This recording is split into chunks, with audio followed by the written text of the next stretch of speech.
உங்களுக்கு தெரியுமா விசா ஓவர்ஸ்டே பண்ணுனா நீங்கள் ஜெயிலுக்கு கூட போக வாய்ப்பு இருக்குன்னு? ரொம்ப பேர் நினச்சிருப்பாங்க கொஞ்ச நாள் ஓவர்ஸ்டே பண்ணுனா ப்ராப்ளம் இல்லைன்னு.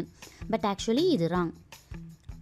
விசா எக்ஸ்பைரி அப்புறம் ஸ்டே பண்ணுனா ஃபைன் வரும், டிபோர்ட் பண்ணுவாங்க, and worst part future visa கூட ரிஜெக்ட் ஆகலாம். ரீஎன்ட்ரி விசா பிளாக் பண்ணுறதுக்கும் வாய்ப்பு இருக்குது. ஈவன் 1 to 2 days ஓவர்ஸ்டே கூட சேஃப் கிடையாது.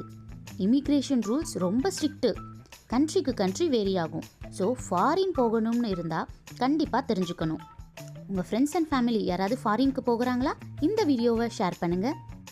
நீங்கள் ஓவர்ஸ்டே பண்ணுவீங்களா இல்லை கேர்ஃபுல்லாக இருப்பீங்களான்னு கமெண்ட் பண்ணுங்கள். ஃபாலோ பண்ணுங்கள். நெக்ஸ்ட்டு வீடியோஸில் இன்னும் ஷாக்கிங்கான லாஸை பார்க்கலாம். இது போல் நம்ம எந்த கண்ட்ரியில் எக்ஸ்ட்ரா டேஸ் ஸ்டே பண்ணுறோமோ அந்த கண்ட்ரியோட ஆக்ட் வந்து அப்ளிகபிள் ஆகும். ஃபார் எக்ஸாம்பிள் யூஎஸ்ஏனா immigration and nationality act INA, யூகேல இமிக்ரேஷன் ஆக்ட், கனடானா immigration and refugee protection act, even Indian passport act 1967. இந்த ஆக்டில் இந்த செக்ஷன்ஸை பற்றி நல்லா எக்ஸ்பிளைன் பண்ணியிருப்பாங்க.